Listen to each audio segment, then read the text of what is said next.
Kealy and this is Voice of the Creative.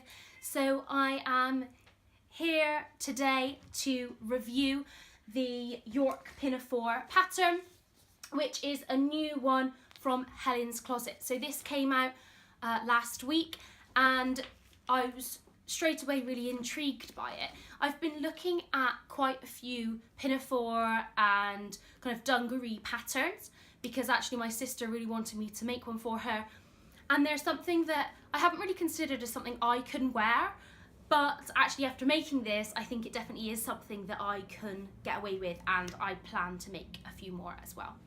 So I looked at a few different ones, and what really drew me to this pattern is the fact that you haven't got the buckles to the buckle and button that you would have on a normal dungaree pattern. So this just goes straight over your head and you've got the straps that go over your shoulders. And I really liked that about this one, and that really drew me to it as well. So that's kind of why I chose to make it. The samples that were posted on Instagram by Helens Closet were really lovely, and I thought they looked really stylish and quite youthful and would suit quite a few body types, and would definitely suit my body type, to which it did end up suiting me as well. So it is quite a relaxed fit, so you can wear it over t-shirts and jumpers and tank tops as well. There are a few different views and different pocket choices as well. So the one I decided to make was the shorter view. So on here there is the middle picture, which is the shorter view, and I decided to go for the scoop pockets, which is this one here. And I will post some pictures of it because I did plan to be wearing it, but then I realised I couldn't show you it if I was wearing it. So that's all. I'll put some pictures on so you can see it. So this is it. So I went for this really lovely checkered fabric. It's quite a thick fabric and it is quite stiff. I actually think that it might have been too stiff for this project. It still works really well and fits really nicely, but I feel like it would be slightly more comfortable had it been in a slightly lighter or softer fabric. I'm not sure where I got this from. This is just something that I got from my stash, and actually it's been something I've been saving for a long time. I was going to originally make a skirt out of it, but actually it worked really well for this pattern.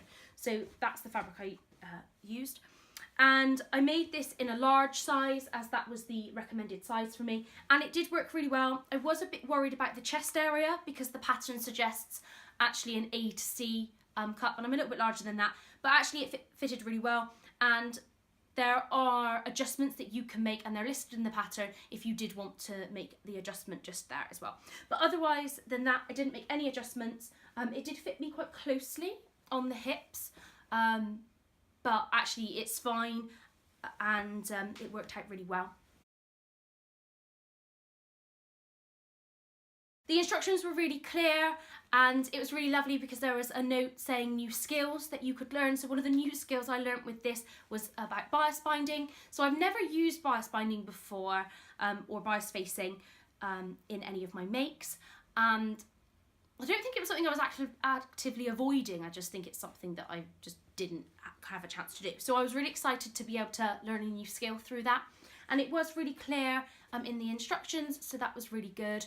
And I did kind of mess it up though. So I did the pockets one way, which I think was wrong, because I ended up with kind of quite thick binding, and then I did the inside right, but I think you can clearly see what the issue is here, is that I've got this beautiful green binding, but I've got black thread, and that is something I would definitely change for next time. I need to have it so that in the bobbin is the same as the bias facing, and this one is the same as the front, the kind of front of the garment, the real fabric, because you can see flashes of this when you are kind of wearing the garment. So I mean, I don't really mind. It is the first one that I've made, and obviously I can change that for next time, but obviously that is kind of an issue because I want it to look nice and neat on the inside, and it just shows up my sewing skills in that it's not very neat. So that was that. So it took about 2 to 3 hours to make, from cutting it out all the way through to sewing the final hem, which again was something that I was a bit confused about. So the hem is slightly different than it says to do. So I've done a double folded hem, so it's just a 1 centimetre double folded hem. In the pattern, it tells you to fold it at 1 centimetre and then 4 centimetres. Now, at this point, I'd already tried it on and like hacked off the bottom because I thought it was too long. And actually, if I'd have actually read the instructions first, then I would have known that you had to fold it up 1 centimetre and then 4 centimetres. But I didn't, so that's why it's got the 1 centimetre double folded hem on it, which obviously, again, I can change for next time. I really love the pockets. So we've got the scoop pocket, so I will post a picture so you can see the full pocket and things like that.